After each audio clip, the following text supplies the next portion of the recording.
Buenos días a todos. Mi nombre es Arnoldo París. Soy estudiante del noveno semestre de Ingeniería Mecánica de la Universidad de los Andes. Hoy les voy a presentar un seminario sobre la corriente alterna y la corriente continua. Todo empezó en el año 600 a.C. Los antiguos griegos descubrieron que el roce de la lana, la piel y otros objetos livianos, como las plumas, con el ámbar, causaba atracción entre ambos objetos. Lo que los griegos descubrieron en realidad era la electricidad estática. En aquella época, un filósofo griego llamado Tales de Mileto fue quien llevó a cabo tales experimentos e investigó el efecto de la electricidad estática del ámbar, aunque erróneamente lo calificó como un efecto magnético resultante de la fricción.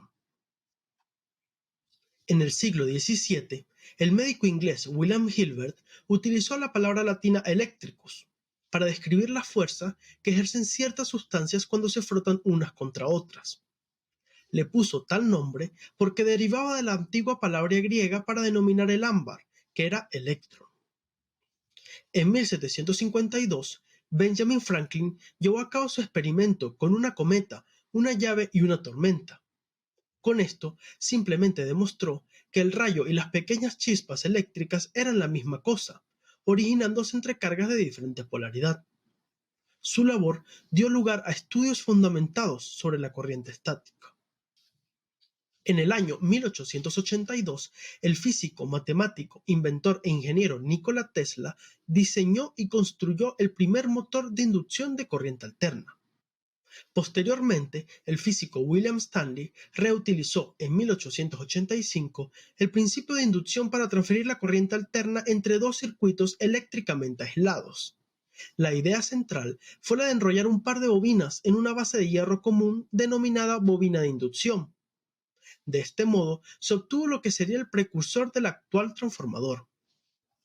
Otros que contribuyeron en el desarrollo y mejora de este sistema fueron Lucien Gallard, John Gibbs y Oliver Challenger entre los años 1881 y 1889. Para ese entonces, la corriente alterna superó las limitaciones que aparecían al emplear la corriente continua. El sistema que se usa hoy en día fue ideado fundamentalmente por Nikola Tesla, para luego ser distribuido y comercializado por George Westinghouse.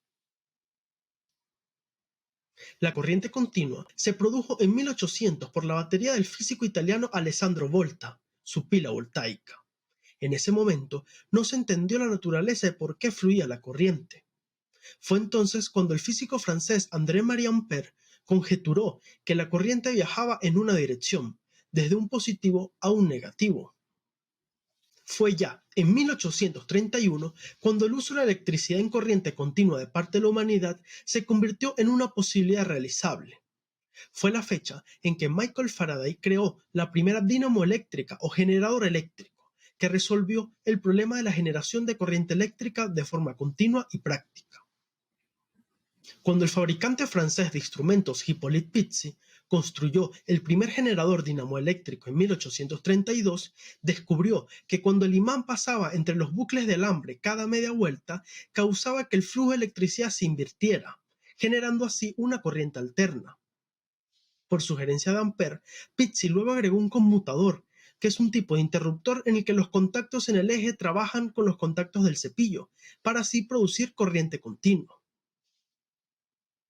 A finales de la década de 1870 y principios de la década de 1880 se comenzó a generar electricidad en las centrales eléctricas. Estas se configuraron inicialmente para alimentar la luz de arco, que es un tipo popular de alumbrado público. Este funciona solo con corriente continua de muy alta tensión.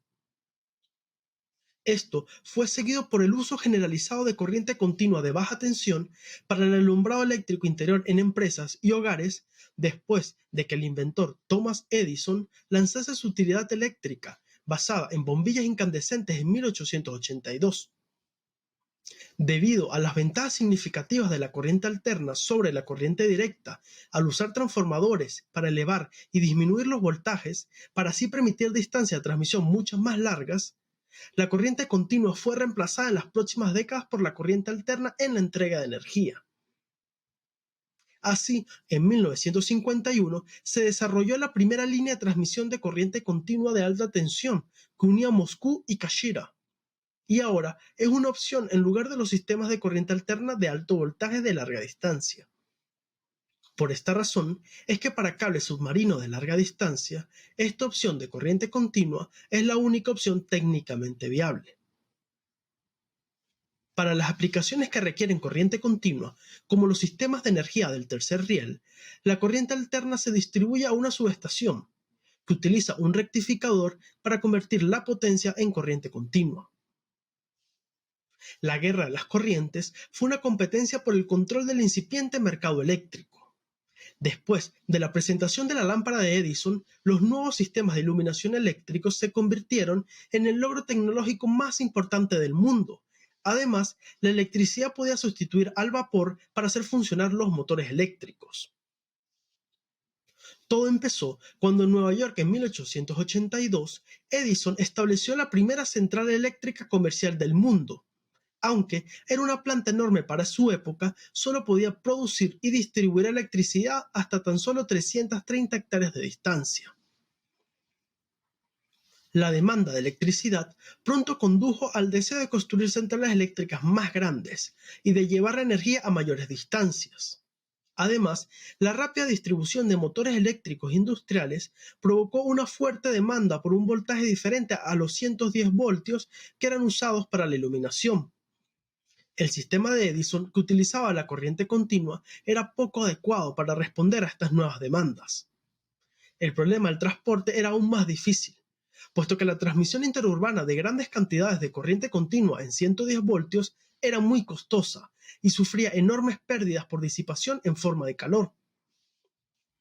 Fue cuando, en 1886, George Westinghouse fundó Westinghouse Electric para competir con la General Electric de Edison. El sistema de Westinghouse se basaba en los descubrimientos y patentes de Nikola Tesla sobre la corriente alterna. Tesla se basaba en que las pérdidas en la transmisión de electricidad dependían del voltaje. A mayor voltaje, existirán menores pérdidas. Edison, amenazado por la aparición de la tecnología de Tesla, se enfrenta a Westinghouse en una batalla de relaciones públicas, que los periódicos denominaron la Guerra de las Corrientes, para así poder determinar qué sistema se convertiría en la tecnología dominante. Edison inventa una silla eléctrica de corriente alterna y electrocuta a perros, gatos y hasta un elefante, para demostrar que la corriente alterna era peligrosa. Para neutralizar esta iniciativa, Tesla se expuso una corriente alterna que atravesó su cuerpo sin causarle ningún daño. Ante esta prueba, Edison no pudo hacer nada y su prestigio quedó momentáneamente erosionado. Durante la Feria Mundial de Chicago de 1893, Tesla tuvo su gran oportunidad, cuando Westinghouse presentó un presupuesto por la mitad de lo que pedía General Electric. Por esta razón, la iluminación de la feria le fue adjudicada y Tesla pudo exhibir sus generadores, dínamos y motores de corriente alterna, siendo así la corriente alterna la ganadora en la guerra de las corrientes. Ahora, para poder profundizar nuestros conocimientos acerca del tema, tenemos que hablar de algunos conceptos básicos. La corriente eléctrica es el flujo neto de carga eléctrica que circula de forma ordenada por un medio material conductor. Dicho medio material puede ser sólido, líquido o gaseoso, y las cargas son transportadas por el movimiento de electrones o iones. Existen dos tipos de corriente eléctrica. La corriente alterna, en esta el sentido de circulación de los electrones cambia de forma periódica. Y la corriente continua es donde el flujo de electrones se produce siempre en el mismo sentido. La corriente alterna es un tipo de corriente eléctrica que cambia a lo largo del tiempo. La variación puede ser en intensidad de corriente o en sentido de intervalos regulares. El voltaje varía entre los valores máximos y mínimos de manera cíclica. El voltaje es positivo la mitad del tiempo y negativo la otra mitad. Esto significa que la mitad del tiempo la corriente circula en un sentido y la otra mitad en sentido opuesto. Dentro de la corriente alterna, tenemos que hablar sobre la corriente monofásica. Este es el tipo de corriente alterna que llega a casa. Todos los hogares están diseñados con un circuito monofásico de corriente alterna. Los valores del voltaje suelen oscilar entre los 110 y los 230 voltios. Los usos de esta corriente son prácticamente tres, los cuales son para el sistema de iluminación de las viviendas. También es utilizada para la calefacción de las viviendas y para los electrodomésticos o aparatos que podamos tener en el hogar. Otro de los usos menos frecuentes es para pequeños motores. La corriente alterna trifásica es aquella que está formada por tres corrientes alternas monofásicas que presentan una diferencia de 120 grados. Sus tensiones normalizadas se fijan entre los 380 y los 400 voltios y requieren de una potencia mínima de 15 kilovatios. Este sistema intensifica la capacidad de energía que puede circular a través de ella, la que se puede distribuir o la que se puede generar. Es por esta razón que este tipo de energía se utiliza para grandes fábricas, así como para motores, instalaciones de red eléctrica y paneles solares. Se denomina corriente continua a un tipo de corriente eléctrica donde el flujo de electrones se caracteriza por tener siempre un mismo sentido de circulación. Es decir, la corriente continua implica el tránsito continuo de una carga eléctrica entre dos puntos del conductor que tienen diferente potencial y carga eléctrica, de manera tal que nunca cambia con el tiempo. Esto se refiere sobre todo a la polaridad de la carga, no a su intensidad. Una fuente eléctrica que se agota sigue siendo continua si no varía la dirección del flujo eléctrico, siempre del polo positivo al polo negativo.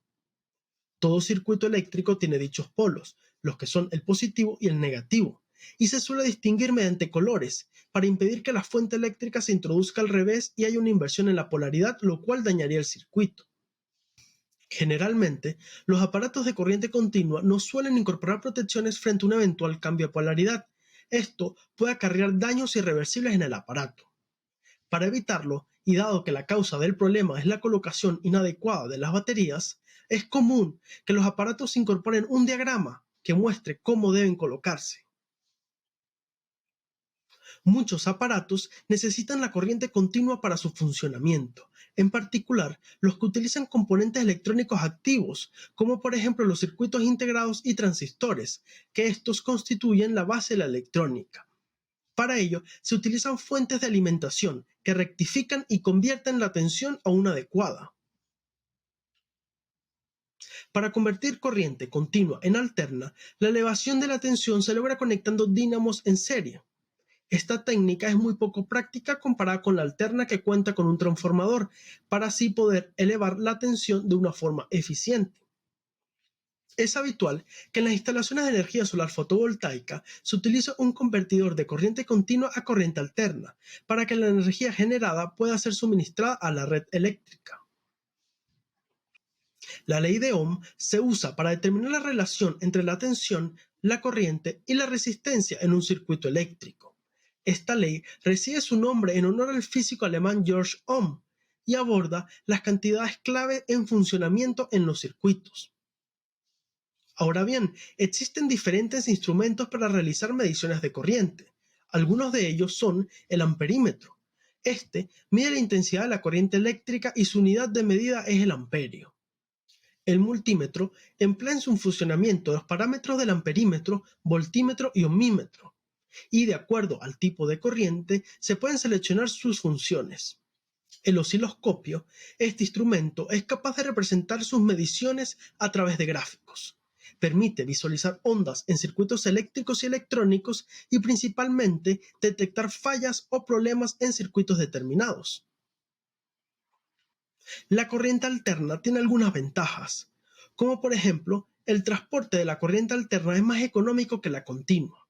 El coste de reducir o elevar los voltajes en corriente alterna son menores que en corriente continua. Es por este motivo que en los hogares se utiliza la corriente alterna. La amplia gama de voltajes que se obtienen mediante el uso del transformador. Las máquinas que emplean corriente alterna son sencillas, robustas y no requieren mucha reparación y mantenimiento durante su uso. La corriente alterna se puede convertir rápidamente en corriente continua con ayuda de rectificadores. Cuando la corriente alterna se suministra a voltajes elevados en una transmisión a larga distancia, las pérdidas de líneas son menores si las comparamos a una transmisión de corriente continua. Ahora bien, la corriente continua tiene algunas ventajas, como por ejemplo el valor máximo de la corriente alterna es muy elevado y en ocasiones puede resultar peligroso. así que se requiere de un aislamiento superior. Mientras que la corriente continua emite un choque eléctrico que repele al cuerpo humano, la corriente alterna atrae a la persona que la toca directamente. Se pueden usar voltajes más bajos para transmitir electricidad a través de los cables, ya que estos son menos resistentes a la corriente continua. Una de las principales ventajas es que la corriente continua se puede almacenar en baterías. Esto, sin duda, es una gran ventaja sobre la corriente alterna. Los aparatos de corriente continua deben incorporar un protector para evitar daños por un eventual cambio de polaridad. Por eso, las baterías deben ir colocadas correctamente. Algunas de las aplicaciones de la corriente alterna es que su generación y transporte a través de largas distancias es relativamente fácil. A voltajes altos, mayores a 110 kilovoltios, se pierde menos energía en la transmisión de energía eléctrica. A su vez, los voltajes más altos significan corrientes más bajas. Y las corrientes más bajas significan menos calor generado en la línea eléctrica debido a su resistencia. La corriente alterna se puede convertir hacia y desde altos voltajes fácilmente usando transformadores.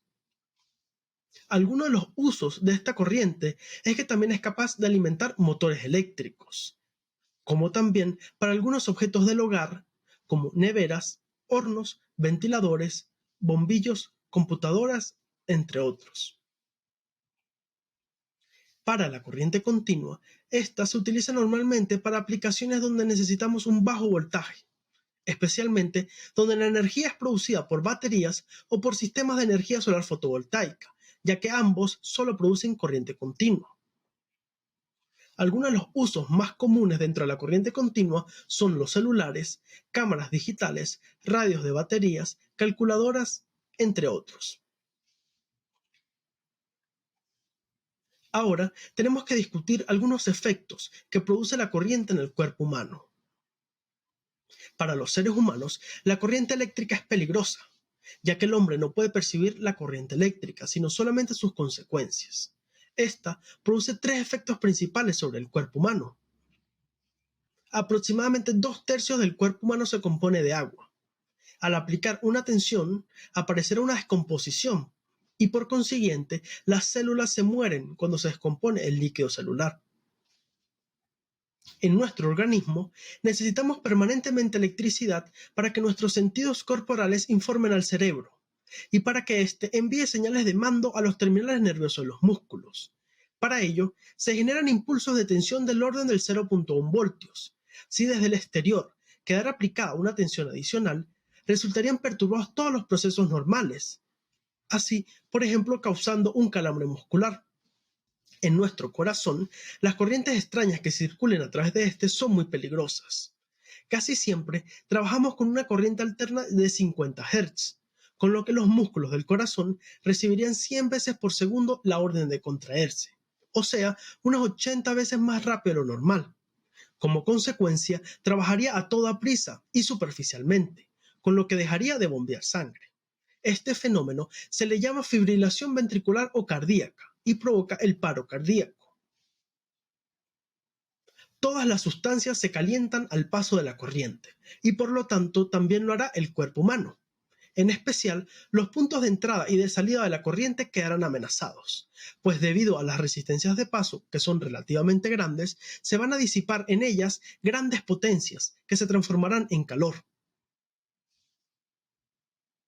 El riesgo de electrocución para las personas se puede definir como la posibilidad de circulación de una corriente eléctrica a través del cuerpo humano. Así, se pueden considerar los siguientes aspectos.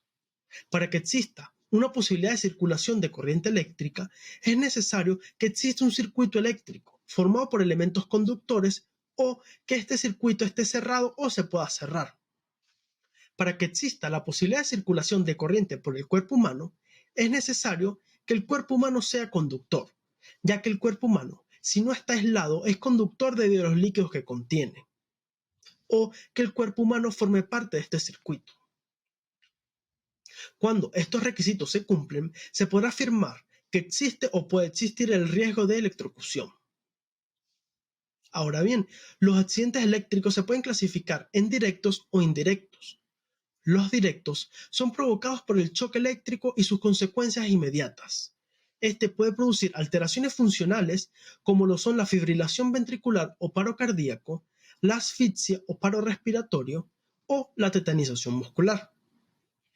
Los indirectos no son provocados por la propia corriente, sino que son debidos a golpes contra objetos o caídas.